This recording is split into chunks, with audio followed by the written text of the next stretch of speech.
मम्मा please इतना तो upset ना हो ना। हर इल्जाम तुम्हारा बाप मेरे सर डाल देता है। वो समझता है जैसे मैं अपनी ही औलाद की दुश्मन हूँ। उनको रोहेल भाई की बातों पर गुस्सा है। उसे भी तो देखो, फौरन अपनी बहन का हाथ पकड़ के यहाँ अदालत लगाने आ गया। और आनिया, वो भी मुझे भी बरस पड़ी। उसको तो रहने ही दें। शादी के बाद तो उसकी अकल घास खाने चली गई है। क्या जरूरत थी उसे उस दिन रोहेल भाई के साथ जाने की? मेरी बला से जिसका जो दिल चाहता है ना वो करे। क्या हो गया आपको? तुम्हारे बोए हुए कांटे चुन रही हूं मैं। करो तुम अब भरूं मैं। आप बताएंगी तो पता चलेगा।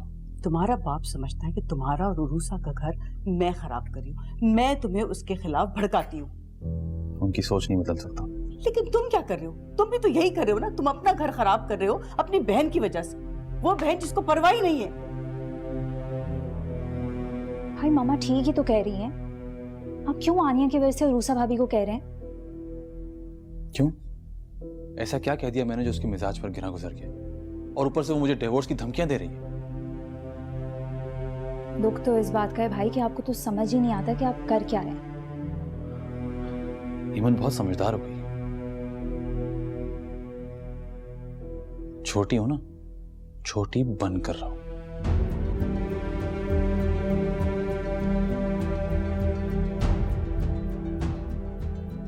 समझी?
Hello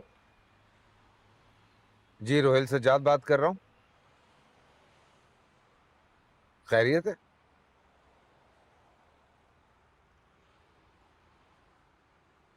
strange. अच्छा, कौन से थाने से बात कर रहे हैं आप? ठीक है, ठीक है। जी जी, मालूम है मुझे। बाय।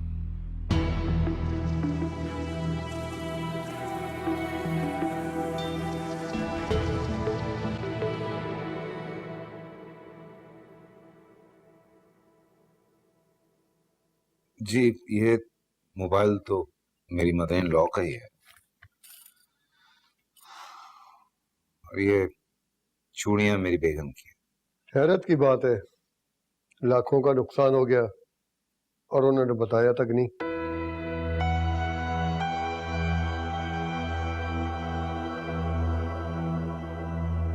बिजी था शायद मैं, इस वजह से नहीं बताया कि कहीं मुझे बहुत टेंशन ना हो जाए।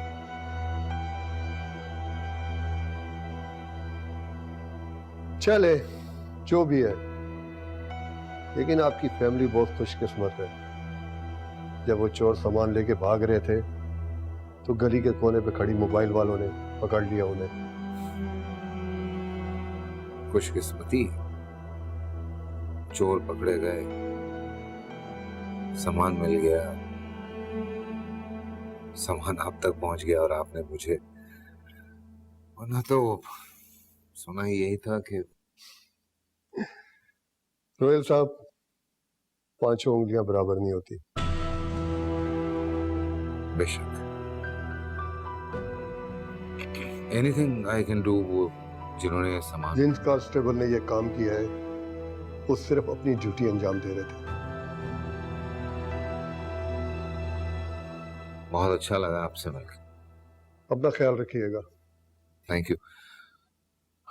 ये सामान मैं बाद में आऊँ लेने के लिए या? ये आप अभी ले जा सकते हैं, 1-2 जगह साइन करने होंगे। अल्लाह बख्श, अल्लाह बख्श, अंदर आओ।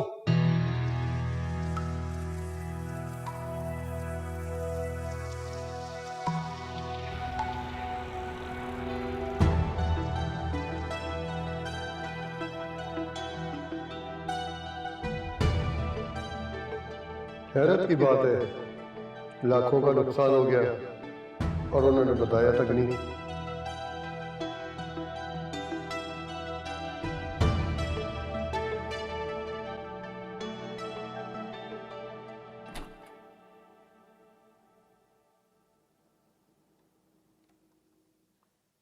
आ जाओ। तो आप खामखा मुझे यहाँ ले आएंगे, मुझे बहुत डर लग रहा है। अरे इसमें डरने वाली कौन सी बात है? कोई हमें गोली मार देंगी। आ जाओ आ जाओ, कुछ नहीं होगा, आ जाओ।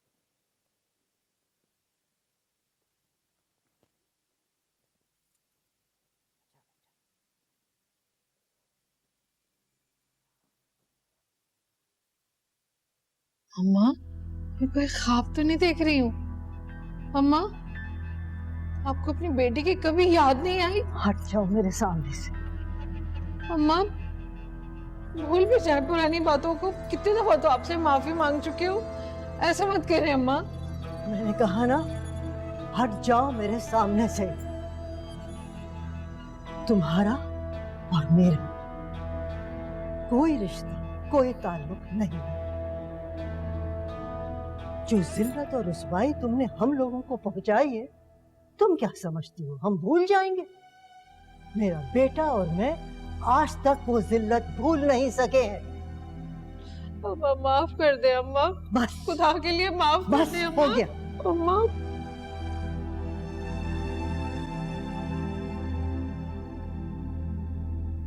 रहे नसीब, ख्याल आ ही गया आपको आपकी नवासी का है। अरे अहमद बेटे, आनिया को और रुसा को तो बुला के लाओ, उनसे कहना कि हम नानो आई मिलने आपसे। कितनी बुरी बात है नानू, मैं आपके सामने खड़ी हूँ और आप मुझे इग्नोर कर रही हैं। दादू, अस्सलाम वालेकुम। जीती रहो मेरा बेटा, जीती रहो, जीती रहो। आने से पहले अरे अगर मैं बता देती तो तुम्हारे चेहरे की ये खुशी जो है मैं कहाँ देख पाती। अल्लाह मियाँ तुम्हें बहुत खुश रखे, जुग जुग जियो। अच्छा वो तुम्हारी सास कहाँ है और रूसा? उन्हें मैं अभी बुलाती हूँ। दादू का ख्याल रखना। फल्ला दादू, उल्टी आ रही है मुझे ये सब देख के। ऐसा लगता है आपने मेरे हिस्से का भी प्यार ना इन दोनों को दे दिया है। पहले तुम्हारी माँ को मैंने अपने दिल से निकाल दिया, फिर उसकी आखिरी निशानी अपने घर से निकाल दिया। तुम अपना काम से काम रखो।